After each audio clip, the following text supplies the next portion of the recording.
everybody, I'm Shannon Poe. I'm a president of AMRA, American Mining Rights Association, and we're out here on a creek in the South Motherlode, and we want to kind of tell you about where to dig. And this is our series that we call Thinking Outside the Creek. And one of the biggest frustrations that we see with especially new miners is they don't know where to dig. And most people come and they'll go right down to a creek like this and they'll dig right in the creek bed. The problem with that is that the old timers, they came in here and they worked this. There's been people for the last 60, 70 years that have came along in these creek beds and worked them as well. So the amount of gold that you find in there is relatively small. So the reason why we're pretty successful with the way that we mine is we think outside of that creek and we look at areas like this, and we're going to pan here in a minute and kind of show you why we picked this spot to do part of the video.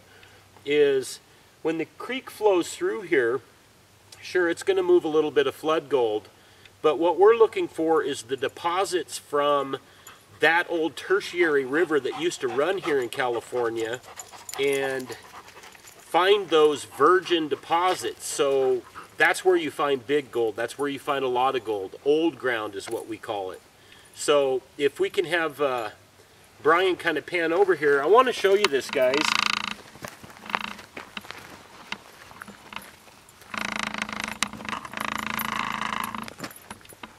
This area right here is only about in elevation, maybe 12 to 15 feet higher than the creek bed. So through the process of erosion over eons, tens of thousands of years, the creek bed was probably up this high. That means that the old deposits of the gold are going to be up here, especially on these benches like this, because this area is really relatively flat. So, pardon the dogs this morning. So, anyway, I want you to take a look at some of these trees here. Look at the size of these pondos. We'll give you a perspective here.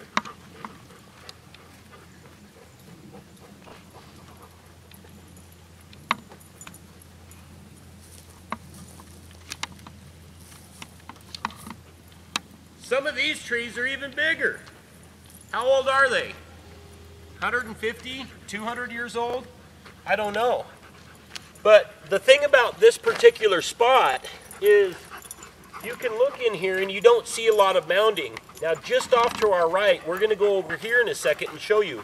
They actually dug a ditch right along the side of the creek. They diverted the water out of the creek to run it around there. That's how they kept the creek bed dry, and they removed that material from inside there. So that's what you look for, is you look for those old diggings. And Brian, pan around behind here and show this mound right here. So you look at this mound right over in here, and you look at the size of that ponderosa. There's a giant oak back here. There's some cedars that are about that big around. Those trees are older than 1849. So that tells us that they never mined underneath these trees, just like they didn't mine underneath those trees over there. So that's what you look at. What we would do in a spot like this is we would come in and we just punch a hole. We'd pick a spot probably over there where the hillside starts up, because this is a big inside bend and it would be good to dig on the inside bend. Is where that hillside comes down and it hits this flat, and then you have the little creek, is punch a hole right there. It may take you 6-8 feet to get down to bedrock, and then sample that material on top of bedrock, and I'll bet you would find in this particular spot, it'd probably be pretty rich. Unfortunately for us, we tried to pick up this claim. There's a couple that have had this claim right here for a couple of years. And if they ever let it go, we'll obviously pick it up. This is only a couple of miles from our headquarters, so it's really easy access. And the problem is here we are in the end of July, and there's very little water. But we're not going to get into details about that. But this is a good example of thinking outside that creek, punching a hole down to bedrock, probably be pretty profitable. So we're going to show you one more thing here, and then we're going to take you over to another spot and continue the video of another area that was actually settled in 1851, and it'll show you kind of how we go through that process of finding new places. All right, boys. Let's show you this spot. Okay, we're only about, maybe 100 feet from where we were just shooting. And you can see I'm surrounded by great big trees, big cedars. We've got big pondos. We got a great big oak in here. The creek bed flows right to my right here. And what I want to show you is right here, if you actually walk through this brush, is you'll see these old trenches that they dug where they diverted the water out of the creek to get the material out. So I'm going to kind of walk around here, but you can see there's a mound that kind of comes through here. It mounds up here.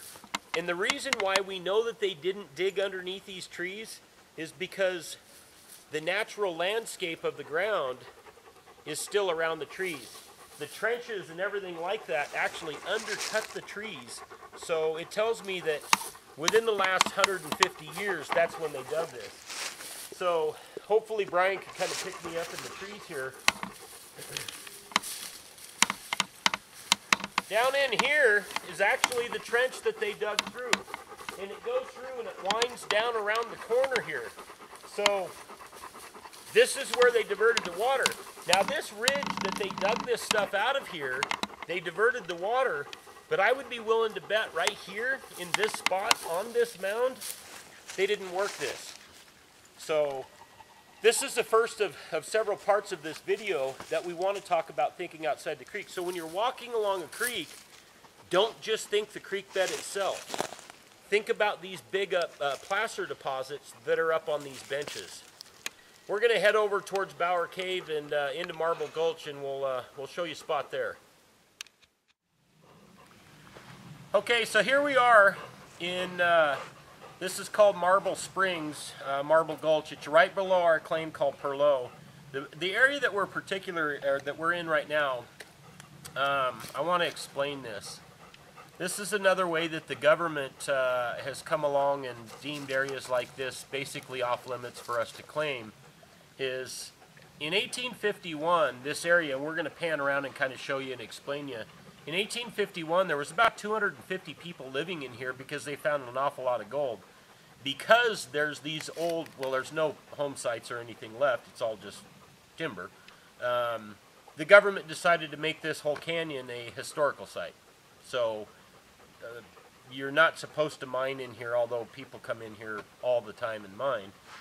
I would be willing to bet that most of the enforcement people don't even know that it's off limits. So, but anyway, we're going to use this area here kind of to point out that whole aspect of thinking outside the creek. So I want to show you a few things here.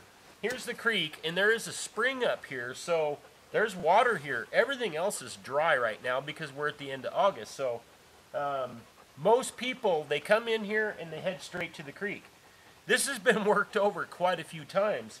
Now, I do know that people have found gold in here, and in very small quantities. But look here, this is an example.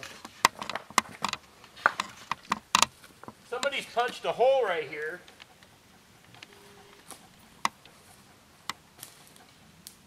That's as deep as it goes. You know, it's a couple of feet deep. And you know what? They're probably going to find a little bit of gold in here. But the thing about this particular spot is you've got some exposed bedrock. It looks really good, but that's not where the good gold is going to be. I'm going to show you a spot that we found up here that really, I think, explains why we dig in the areas that we do outside of the creek. And it's because we found a tree up here that we know is 200 years old. It blew down, and it's right on the same level as the creek bed. So maybe there was a cabin site there back in 1850 and they never mined underneath it. Because you have to understand, when the people came here in the 1849, 1850, is they came in here and they found good gold in the creek bed. So they would build a cabin. Well, nobody would mine underneath those cabins. Eventually, over time, in the 1870s, there was a fire that came through here, probably burned those down. Some of those old home sites have probably been excavated, but there's an awful lot of them that didn't. So we're going to show you that, but I kind of want to show you the lay of the land here.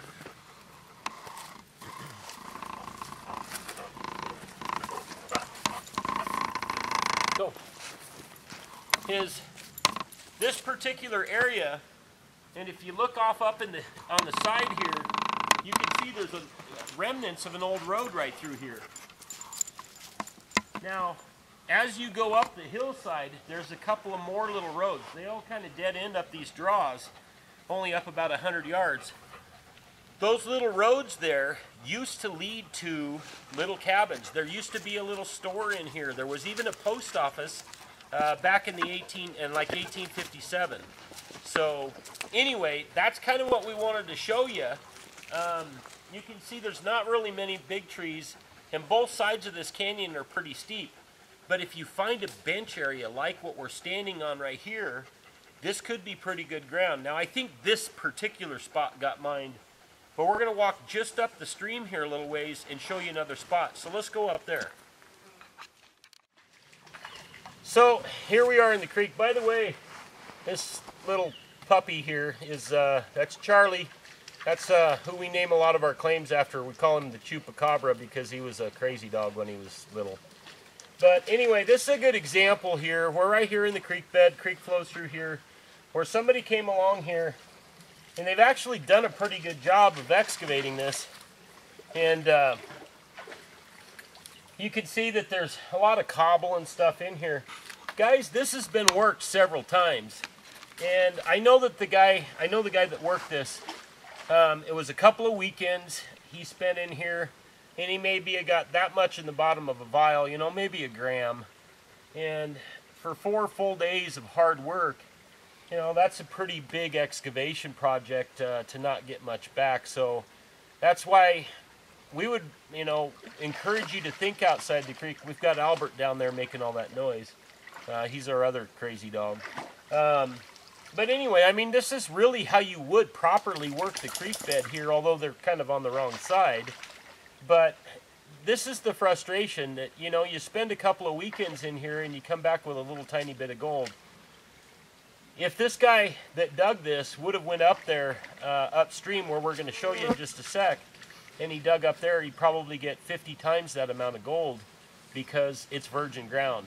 So that's what we wanted to show you. So, you know, you don't come in and bust your behind and not have anything to show for it. So let's head upstream, we'll show you that. We've came up the creek about not even 100 yards from that little camp area down there where the little town used to be. And I want to tell you, or show you, how close we are to the creek. I don't know if you can hear the dogs down there splashing, but that's the creek right there. So we know that those little roads came in here and ended, and this tree that I'm going to show you, since the creek's right there, here's a big inside bend, and it's a bench up out of the creek. The creek level's probably about 12 feet below where I'm standing right now, and we're going to kind of pan around here. But right behind the camera, there's a cedar tree that's probably 150 years old. There's another bench across the way here where we know that there's trees that are close to 200 years old. And I'll show you this one that came down, that we actually core sampled this, and this tree is about 180 years old. So 180 years, if you go back, that's pre-1849, and that's before the miners came into this canyon. So there was probably a little house or maybe a post office or whatever it was, but it was located right in this area. So we know this bench that we're standing on right here did not get mined. This is why we're successful, folks, is we do the research on things like this. We come in and we age the trees, and then we punch holes in spots like this down to bedrock, and a lot of times we find virgin ground. And that's where you find the gold, the nuggets that you can actually hold in your hand. So we're going to kind of pan over here, and I want to show you this tree and kind of give you a layout of the land so you'll think outside the creek. So follow me over here, Brian. Right here you can see there's a huge cedar tree. That's right at the creek level. I don't know how old that is, 150, so that may have been just a sapling. It may be like one of these little tiny critters back when those miners are here. But this tree that you see right here behind me, and hopefully we can beat through the brush.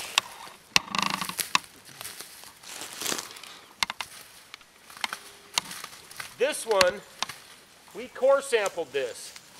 And we know, here's the chupacabra, we know that this tree is almost 200 years old.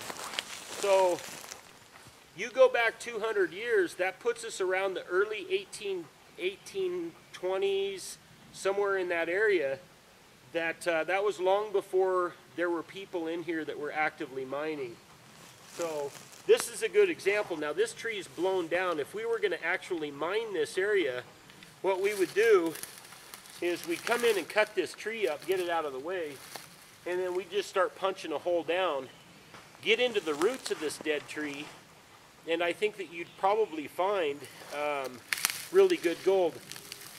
The one thing about this particular canyon, and it's why we have our claim called Perlot up there, and we named that after Jean-Nicolas Perlot. He was an immigrant from Belgium that came over here in 1851, and he spent 7 years basically in this canyon and a couple of other areas real close to here. And they got tremendous amount of gold. They averaged out of this creek here between 1 and 3 ounces a day with a shovel and a pan. So it'll tell you how rich that was. And a lot of this gold in this particular canyon was actually pretty chunky stuff, upwards of a ½ ounce in size with the occasional bigger piece. So this is a good area, but this is how we have made a living out of mining. And we want to teach you guys that so you can be successful. So when you go out to our claims, that you can look for areas like this or these undisturbed benches and dig there. Because the biggest frustration is digging down in a spot and spending all this time, sorry, we got a dog there, and not finding much gold. We want you to be successful, and all of the claims that we have are good claims, and they're claims that we originally picked up to try to make us our living. That's why we're opening those up to you guys. So anyway, this is the first in a series that we're going to do about thinking outside the creek. And we hope that you learned something today. And, you know, jump on AmericanMiningRights.com. Send us a question. Send us an email. We're also on Facebook at American Mining Rights. So get in there. We have a lot of discussions. Ask us questions. We've got an awful lot of experts at your disposal, even legal questions about mining. So anyway, we hope that you enjoyed this. We hope that you learned something. And we'll see you real soon.